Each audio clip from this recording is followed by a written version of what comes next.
जय हिंद। देखिए, जितने लड़के जो रेलवे के प्रोटेस्ट कर रहे हैं उन लोग के लिए जरूरी सूचना। देखिए, 26 जनवरी जो है वो राष्ट्रीय पर्व है। 26 जनवरी के दिन किसी को कुछ नहीं करना है, याद रखिए आप लोग।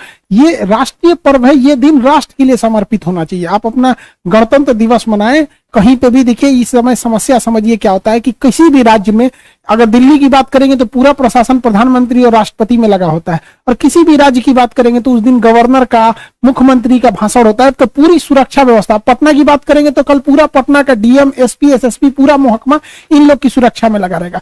ये लोग स्टूडेंट का काफी हद तक टॉलरेट भी किए, इन लोगों ने भी बहुत हद तक सहानुभूति दिखाई। लेकिन कल अगर कोई भी करेगा तो ये बहुत बड़ा दिक्कत हो जाएगा, बहुत ज्यादा इसमें मिसमैनेजमेंट हो जाएगा, क्योंकि कल पूरा प्रशासन कहीं परेड में लगा होगा, अपने अपने अधिकारी सब वहां मीटिंग कर रहे होंगे। कल किसी भी हाथ में कुछ नहीं होना चाहिए, वरना अगर कल कुछ भी अनहोनी हो जाता है तो फिर ये लोग काफी ज्यादा स्टिक हो जाएंगे। हालांकि इन लोग का कभी कहना सही है, किसी भी राज्य की पुलिस या फिर डीएम, एसपी, कहीं भी रेलवे की गलती है, वो लोग क्या कर सकते हैं? उनका कहना है कि आप शांति व्यवस्था बनाए रखें, और ये इन लोग अपने जगह पे सही भी है। आपको शांति व्यवस्था बना के रखना है, कहीं पे भी आपको उल्टा सीधा काम नहीं करना है। खास करके 26 जनवरी जैसे कभी भी ऐसे त्योहारों के दिन कोई भी प्रोटेस्ट होता है तो वो हमेशा उग्र रूप ले लेता है। इस सब चीजों से बचिएगा। देखिए, इसके लिए जिम्मेदार कौन है? तो आरआरबी जिम्मेदार है।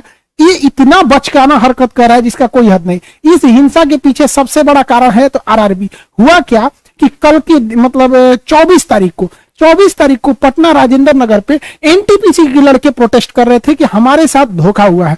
उनके प्रोटेस्ट को सुनने के बजाय रेलवे ने क्या किया, ग्रुप डी वालों को कह दिया कि तुमको सीबीटी 2 यानी मेंस देना होगा। बताइए, अगर कोई लड़का कह रहा है कि हमको 4 ठो रसगुल्ला चाहिए तो आप 4 ठो दीजिए या फिर उसको शांत कराइए। रेलवे ने क्या किया कि बचा हुआ भी ले लिया उसको। किसी को 2 रसगुल्ला छोटे बच्चे को दिए और कह रहा है कि नहीं 2 नहीं चाहिए, हमको 4 ठो चाहिए, और उसका दोनों छीन लेंगे तो बवाल होगा।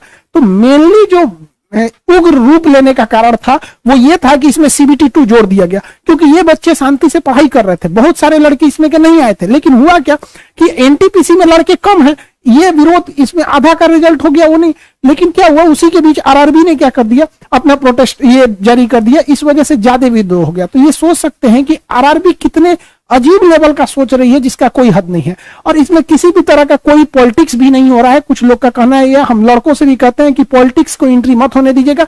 अब तक किसी भी प्रोटेस्ट में सारे लोगों ने आरआरबी की गलती किया, किसी ने रेल मंत्री साहब को बोला भी नहीं और ना ही प्रधानमंत्री को बोला। हालांकि रेल मंत्री जी बहुत सुलझे हुए इंसान है, ये बच्चों के पेपर में ही ज्यादा रहते हैं, लेकिन आरआरबी वाले बच्चों की बात ही वहां नहीं पहुंचने दे रहा है। तो इन आपसे भी कहते हैं, एक बार बच्चों से भी मिलिए, बात कीजिए। आरआरबी वाला खुद ही गलती की, आपको गलत ही बताएगा वहां पर। यहां क्या हुआ है, जो प्रोटेस्ट हो रहा है यहां पर, इसमें देखिए जो पटना के डीएम साहब हैं वो बच्चों से मिलने गए तो कौन लीडर है? वहां कोई लीडर ही नहीं। सबसे बड़ा स्टूडेंट के लिए सफलता का कारण यह है कि उनका कोई लीडर नहीं है। देखिए, वहां पे किसी को लीडर नहीं बनना है। कोई भी टीचर अगर वहां चला जाएगा ना तो आरआरबी सबसे पहले क्या कहेगी पता है? कोचिंग माफियों का काम है। मतलब हम लोग पढ़ाते नहीं है, माफिया है। कुछ दिन में तालिबानी कहेगा हम लोग को, अगले दिन में कुछ भी बोल के चला जाएगा। हम लोग को माफिया बोलता है। तो जिस दिन हम लोग वहां जाएंगे प्रोटेस्ट में तो आप लोग को ज्यादा क्या होगा कि रेलवे को और आसानी हो जाएगी कहने के लिए। मंत्री जी को कह देगा कि स्टूडेंट का थोड़ी है, तो टीचरों का प्रोटेस्ट है। तो आप समझिए, आप कहीं पे भी रहेंगे आपको किसी भी तरह की सपोर्ट की जरूरत रहेगी। आपको हर टीचर आपकी बात को उठा रहा है जहां जहां भी। हालांकि इसमें रेलवे को भी समझना चाहिए, इतने दिन से 3 साल से लड़का डिजिटल ही प्रोटेस्ट कर रहा था। हम लोग ही इसको रोक के रखे थे, और हम लोग ने ही पूरे प्रोटेस्ट को रोक के रखे थे। और लड़का अगर हम लोग छोड़ दिए उसको, अभी क्या है कि लड़कों को हम लोग ने उकसाया नहीं, हम लोग जो रोक रहे थे, अब सब्र का बाल लड़कों का टूट गया। हम लोग की बात खुद नहीं मानते थे, तो वो लड़के अब चले गए, डिसेंट्रलाइज हो गया, वो किसी भी कंट्रोल में नहीं रह गए हैं यहाँ पर। अब पटना में लोगों का ना कि खान सर ने बोला, एक्चुअली पटना में क्या है कि हम थोड़ा ज्यादा फेमस है, कभी भी कुछ भी होता है तो लोगों को लगता है नहीं खान सर ही नहीं किया है। जबकि किसी भी बच्चे से पूछिए, ये उस बच्चे का व्यक्तिगत लड़ाई है। वो अलग बात है कि हम फेमस है, हमारे पे कुछ भी कर दीजिएगा तो चल जाता है, लेकिन लड़कों को भी कहते हैं आप खुद भी लीडर हैं। आप इस चीज को समझिएगा। सबसे बड़ा प्रॉब्लम, अगर कोई एक व्यक्ति अगर आपका लीडर रहेगा ना तो रेलवे वाले उसको तोड़ फोड़ के मिला लेंगे, कैसे भी उसको दबा देंगे, पूरा आंदोलन खत्म हो जाएगा। लेकिन जब तक स्टूडेंट रहेंगे तब तक कोई भी मतलब बीच में नहीं आना चाहिए। स्टूडेंट को भी सोचना चाहिए, वरना ये लोग तो 2 मिनट में कहेंगे कि कोचिंग माफियों का हाल है। हालांकि रेलवे का भी खुद जवाब आया था कि स्टूडेंट का नहीं, ये टीचरों का प्रोटेस्ट है। तो आप भी समझिए, ये टीचर्स का नहीं बल्कि स्टूडेंट का। स्टूडेंट जो गलती कर रहे हैं, हम आपको 20 बार समझा रहे हैं, अगर आप हिंसा करेंगे तो कोई आपके साथ नहीं आ पाएगा। इसलिए समझिए बाबू, हिंसा नहीं करना है।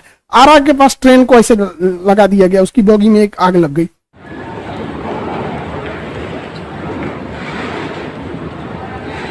यह किसी भी हद तक सही नहीं है। ट्रेन की पटरी को उखाड़ना यह किसी भी हद तक ये जायज नहीं है।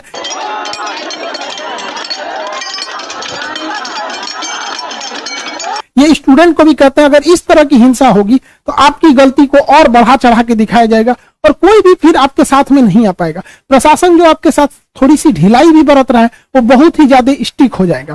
फिर आप सोचिए इस तरह की घटना को कोई भी शिक्षक, चाहे हम हो या कोई भी शिक्षक हो, कोई समर्थन नहीं करता। हम सारे टीचरों से भी बात कर रहे हैं कि स्टूडेंट को समझाया जाए कि किसी भी हद तक कोई भी वायलेंस नहीं होना चाहिए, लॉ एंड ऑर्डर नहीं बिगड़ना चाहिए। आप सोचिए आपका जिम्मेदार कौन है? आरआरबी है, और आरआरबी इसमें आया ही नहीं। आ कौन रहे हैं? तो जिला प्रशासन आ रहा है, पुलिस आ रही है, बिहार में है तो बीएमपी आ रही है, तो ये लोग आ रहे हैं। जिसे आना चाहिए आरआरबी कान में ठप्पी डाल के सोई है, पूरा आग लगा दिया आरआरबी, और आरआरबी नहीं आ रही है। इसमें वो जिम्मेदार है। पुलिस प्रशासन तो अपना काम करे। कुछ